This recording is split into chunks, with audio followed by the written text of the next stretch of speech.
सेवारो अनि नमस्ते। चासोक तङनाम 2082 सालको यहाँहरू सबैजनालाई धेरै धेरै शुभकामना। आज चाहिँ 2082 साल मङ्सिर 20 गते शनिबार अनि धरानको 5 दिने चासोक मेलाको तेस्रो दिन। अरू वर्षहरू जस्तै यो धरानको 5 दिने मेलाको तेस्रो दिन चाहिँ विशेष हुन्छ, किनभने त्यो दिन चाहिँ दिनभरि च्याब्रुङको प्रदर्शनी हुन्छ, प्रतियोगिता हुन्छ। किरात याक्थुङ चुम्लुङको लिम्बू सांस्कृतिक परिषद सुनसरी जिल्ला समितिले आयोजना गरेको यो आजको कार्यक्रममा चाहिँ सुनसरी जिल्लाभित्रबाट जम्मा 13वटा च्याब्रुङ समूहले आजको यो प्रदर्शनीमा भाग लिँदैछन्।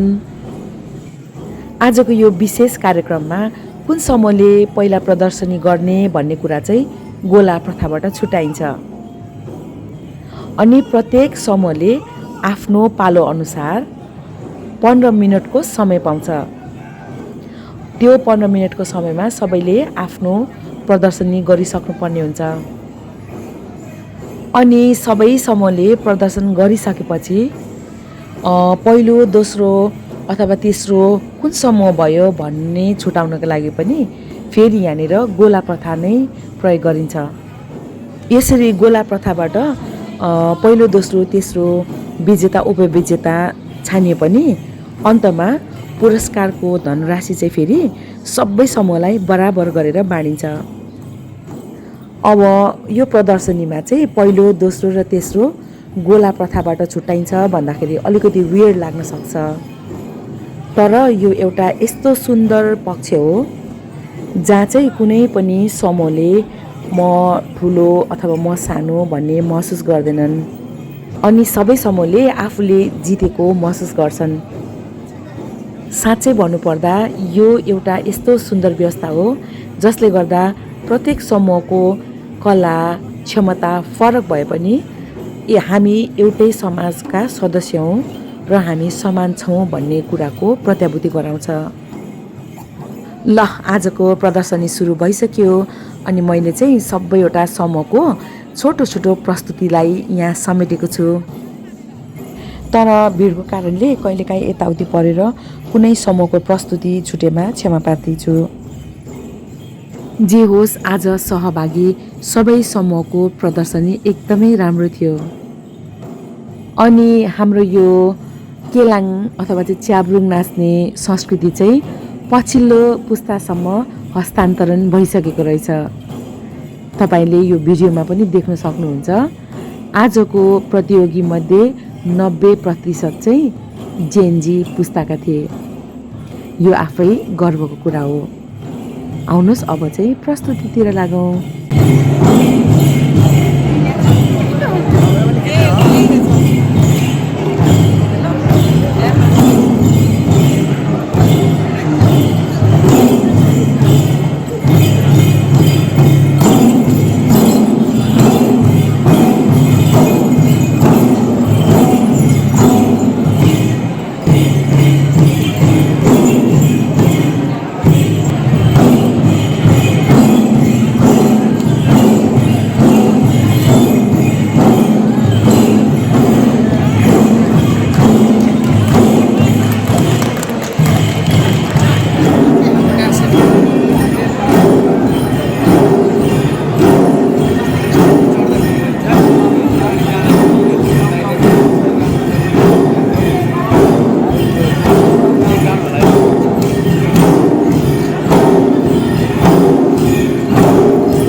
हवस् त आजको केलाङको प्रस्तुति सकिसक्यो। अनि केलाङ सकिसकेपछि बेलुका चाहिँ साँझमा धान नाच हुन्छ। यहाँ धान नाचको कार्यक्रम पनि सुरु भइसक्यो। म पनि आजको लागि बिदा लिँदैछु। फेरि अर्को साल भेटौँला चासोक मेलैमा। सेवारो अनि नमस्ते।